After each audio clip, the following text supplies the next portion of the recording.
बिस्मिल्लाहिर्रहमानिर्रहीम। अस्सलाम वालेकुम। आज 20 फरवरी बरोज़ जुमेरात हम बात करेंगे दो अहम केसेस के हवाले से। इस्लामाबाद हाई कोर्ट के डिवीज़न बेंच ने पाकिस्तान तहरीक इंसाफ के 120 कारकुनान को, ये 26 नवंबर एहतजाज केस है, उसमें 120 कारकुनान को ज़मानत पर रिहा करने का, फौरी तौर पर रिहा करने का हुक्म दे दिया। उसकी तफसीलात मैं आपके साथ शेयर करूँगा। पाकिस्तान तहरीक इंसाफ की इन्हीं मुकदमात से मुतल्लिक एक अपील है सुप्रीम कोर्ट ऑफ पाकिस्तान में, उसके ऊपर जो बात हुई है, और साथ हम बात करेंगे कि पीर पगारा के बेटों के ख़िलाफ़ जो मुकदमात दर्ज हुए हैं, और फिर सलमान अकरम राजा की जानिब से जो बड़ी अहम गुफ्तगू की गई है मुल्क गिर तहरीक शुरू करने से मुतल्लिक, वो भी अहम है, उसकी तफसीलात भी मैं आपके साथ शेयर करूँगा। सबसे पहले मैं आपको बताता चलूँ कि GDA के ख़िलाफ़ आजकल कार्रवाइयाँ तेज़ हो गई हैं। एक तो GDA के जो पीर पगारा हैं, उनके बेटों से पहले उनके जो सीनियर रहनुमा हैं ग़ुलाम मुर्तज़ा जतोई, उनको गिरफ़्तार किया गया था। अब ग्रैंड डेमोक्रेटिक अलाइंस GDA के गिरफ़्तार रहनुमा ग़ुलाम मुर्तज़ा जतोई के ख़िलाफ़ केसेस के मामले पर अहम पेशरफ़ सामने आई है। सिंध हुकूमत ने ग़ुलाम मुर्तज़ा जतोई के केसेस की समाअत हैदराबाद के नारा जेल में करने की मंजूरी दे दी है। महकमा दाखिला सिंध ने नोटिफिकेशन जारी कर दिया है।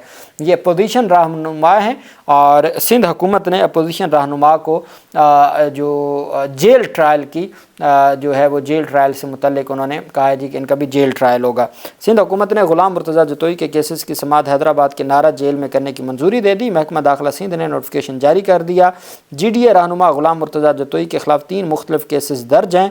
मुर्तज़ा जतोई के ख़िलाफ़ मोरू में FIR नंबर 78/2024, पुलिस स्टेशन हदूद में FIR नंबर एक और है, लाड़काना में, और तीनों मुकदमात की समाअत हैदराबाद की नारा जेल में, जो नारा जेल है उसमें होगी, और ये जेल ट्रायल होगा। ये जेल ट्रायल शुरू किया जा रहा है सिंध हुकूमत की जानिब से। ग़ुलाम मुर्तज़ा जतोई का इनके ख़िलाफ़ एक मुकदमा है, कत्ल का मुकदमा है। इलेक्शन 8 फरवरी 2024 को लड़ाई का, जिसमें कत्ल हो गया था एक पीपल्स पार्टी के कारकुन का, उस बुनियाद पर अब 2 मुकदमात और सामने आ गए हैं, और इन तमाम मुकदमात का जेल ट्रायल होगा। और जेल ट्रायल वैसा ही होगा जैसे इमरान खान का होता है, जहाँ कुछ पता नहीं होगा और फिर आखिर में आएगा फ़ैसला आ जाएगा और सज़ाओं की बात आ जाएगी। वहीं पे पीर पगारा के ख़िलाफ़ जो उनके 2 बेटों के ख़िलाफ़ मुकदमे दर्ज हुए हैं। GDA के सरबराह और होरों के रूहानी पेशवा पीर पगारा के बेटे के ख़िलाफ़ वकला को धमकाने के इल्ज़ाम में 2 मुकदमात दर्ज कर लिए गए हैं।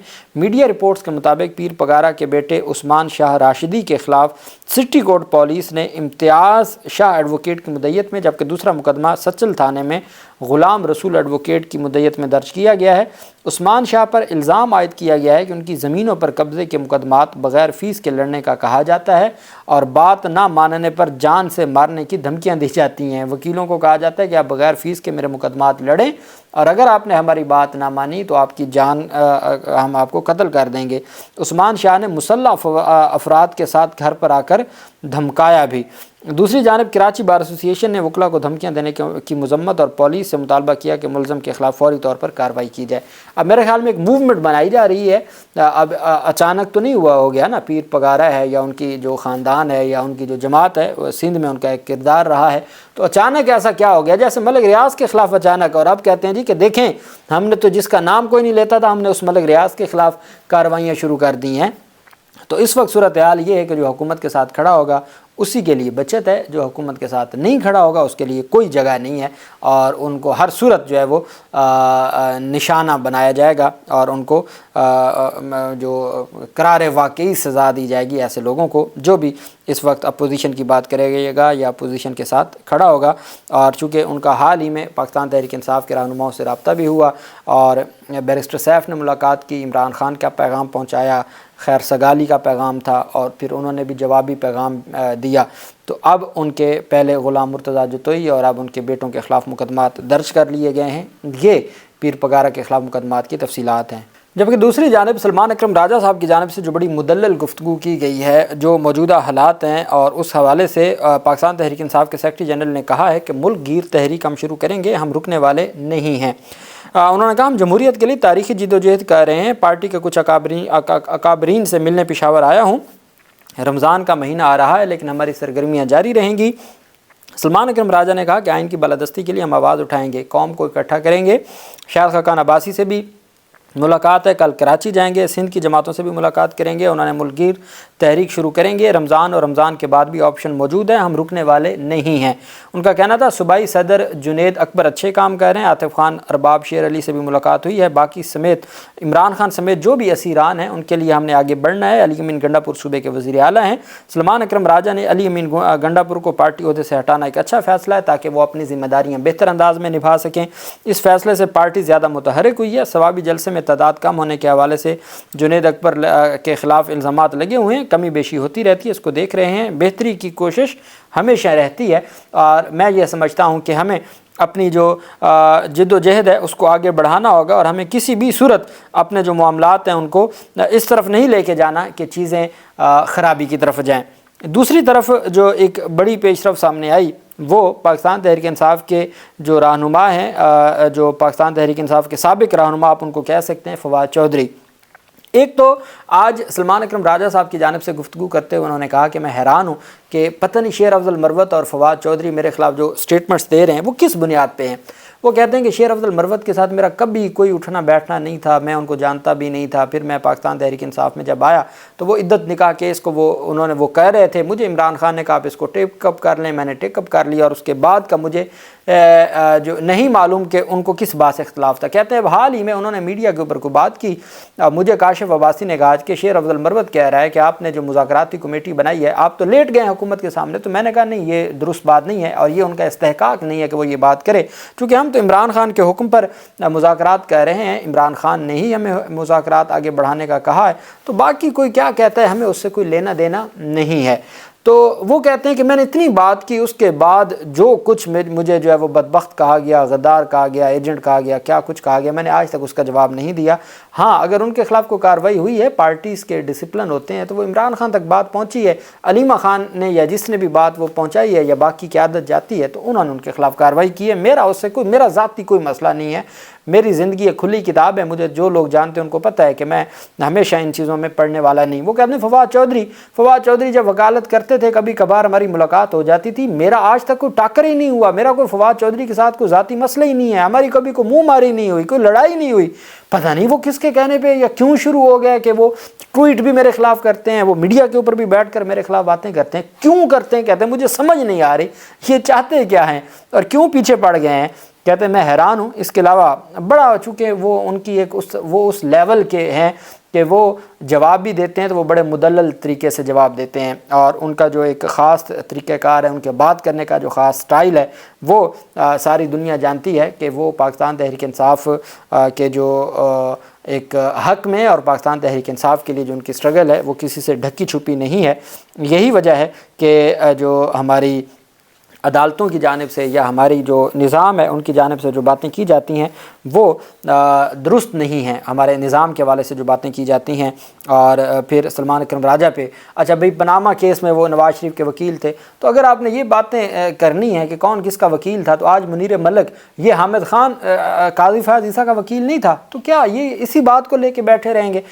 माजी में फवाद चौधरी क्या था, मुशर्रफ दौर में क्या था, पीपल्स पार्टी के साथ नहीं था, तो अब इन्हीं बातों को लेके बैठ के तो फिर तो नहीं ना आगे मामला चल सकते। अच्छा, दूसरी तरफ जो है जो पेशरफ सामने आई है वो ये है कि पाकिस्तान तहरीक इंसाफ के जो रहनुमा हैं, पाकिस्तान तहरीक इंसाफ के रहनुमाओं से मुतल्लिक जो बड़ा रिलीफ पाकिस्तान तहरीक इंसाफ को मिला है वो 120 कारकुनान को रिहा करने का हुक्म दिया गया है division bench Islamabad high court की जानिब से। पाकिस्तान तहरीक इंसाफ की से जो मैं समझता हूँ कि जो नहीं हुआ था मामला लाहौर हाई कोर्ट में, अब लाहौर हाई कोर्ट में क्या हुआ, एक माह से वहाँ पे सैकड़ों हज़ारों कारकुनान हैं पिंडी के, क्योंकि यहाँ पे तो अबुल हसनात ज़ुल्करनैन ने बड़ी अनहोनी की थी। उन्होंने पाकिस्तान तहरीक इंसाफ के सैकड़ों कारकुनान को जो 26 नवंबर का एहतजाज था उसमें रिहा कर दिया था। और आपको याद होगा अबुल हसनात ज़ुल्करनैन बाहर आके गाड़ी में जहाँ उनको उतार रहे थे उन्होंने कहा था कि मैं खड़ा हूँ, आपने इन सब लोगों को दोबारा गिरफ़्तार नहीं करना, रिहा करना है। तो वो मेजॉरिटी गिरफ़्तार रिहा हो गई, कोई 150 के करीब थे जो जिनकी ज़मानतें खारिज हुई थी। अब वो आज इस्लामाबाद हाई कोर्ट से हो गई हैं। लेकिन जो लाहौर हाई कोर्ट की सूरत हाल थी تو پہلے دہشت گردی عدالت نے ان کی ضمانتیں خارج کی، پھر وہ 1 مہینہ تک لاہور ہائی کورٹ میں لگی نہیں، جب لگیں تمام لوگوں کی درخواستوں پر سماعت ہوئی تو پھر معزز عدالت نے کہا جی کہ اس کو ریمانڈ کر دیتے ہیں، تو اب وہ جو فیصلہ ہے دہشت گردی عدالت کا اس کو کالعدم قرار دیتے ہیں، اور دہشت گردی عدالت کو کہتے ہیں وہ نئے سرے سے ڈیسائیڈ کرتے ہیں۔ تو مطلب ہے لوگ جیلوں میں پڑے رہیں گے جب تک کہ دہشت گردی عدالت نئے سرے سے ڈیسائیڈ نہیں کرتی۔ دہشت گردی عدالت 2 مہینے لگا دے سننے پہ اور وہ سماعت کے بعد خارج کر دے، پھر ہائی کورٹ آنا ہے وہ تب تک، اور یہی کام ہوا 9 مئی کے مقدمات میں لاہور ہائی کورٹ کا، جو جب لاہور ہائی کورٹ میں 3 مہینوں تک ضمانت کی درخواستوں پر بحث بھی مکمل ہو جاتی تھی تو پھر نئی دفعہ ایڈ کر دیتے تھے، پھر وہ ریمانڈ ہو جاتا تھا۔ تو یہ ایک سلسلہ ہے اور ایک طریقہ ہے جس طریقے سے نظام کو چلایا جا رہا ہے۔ لیکن اسلام آباد ہائی کورٹ، پہلے اسلام آباد کی ماتحت عدالت اور اب اسلام آباد ہائی کورٹ کی جانب سے آج قائم مقام چیف جسٹس سرفراز ڈوگر اور جسٹس محمد آصف پر مشتمل بینچ نے سماعت کی۔ اسلام آباد ہائی کورٹ نے 26 نومبر کے احتجاج کے دوران گرفتار کیے گئے 120 سے زائد پی ٹی آئی کارکنان کی ضمانتیں منظور کر لیں اور تمام کارکنان کو فوری طور پر رہا کرنے کا حکم دے دیا۔ قائم مقام چیف جسٹس سرفراز ڈوگر اور جسٹس محمد آصف پر مشتمل بینچ نے یہ فیصلہ سنایا۔ عدالت نے قرار دیا کہ گرفتار کارکنان کو مزید حراست میں رکھنے کی کوئی قانونی بنیاد نہیں ہے۔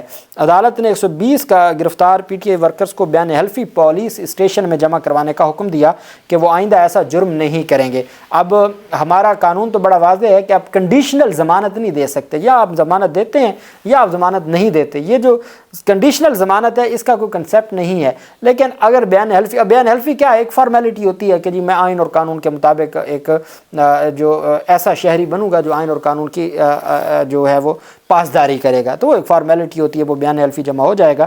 لیکن خیر ایسا ہوتا نہیں ہے بیل کے کیسز میں، جیسے بیل کیس ریمانڈ نہیں ہوتا، اسی طریقے سے بیان حلفی بھی، یہ بھی اسلام آباد ہائی کورٹ کی جانب چلیں وہ رہا ہو جائیں۔ تو عدالت نے کہا کہ وہ بیان حلفی دیں۔ قائم مقام چیف جسٹس نے 20,000 روپے کے مچلقوں کے عوض ایک شورٹی جمع کروانے کا حکم دیا۔ پی ٹی آئی کی جانب سے 26 نومبر کو احتجاج کے دوران پولیس نے متعدد کارکنان کو حراست میں لیا تھا جن کی رہائی کے لیے عدالت سے رجوع کیا گیا تھا۔ ہائی کورٹ کے فیصلے کے بعد کارکنان کو کی جو ہے وہ اب جلد رہائی متوقع ہے، چونکہ فوری طور پر۔ اور اب سرفراز ڈوگر صاحب کے فیصلے تو کل عمران خان بشرا بی بی کے حوالے سے ملاقات کے حوالے سے انہوں نے صرف کہا اس کو لا افسر کو کہ یہ عمل درآمد کروائیں، کل ان کی ملاقات بھی ہو گئی۔ تو اچھی بات ہے، چلیں کسی طریقے سے ہو صحیح اور معاملات ہونے چاہیے۔ اللہ پاک پاکستان کا حامی و ناصر ہو۔ بہت شکریہ۔ اللہ حافظ۔ پاکستان زندہ باد۔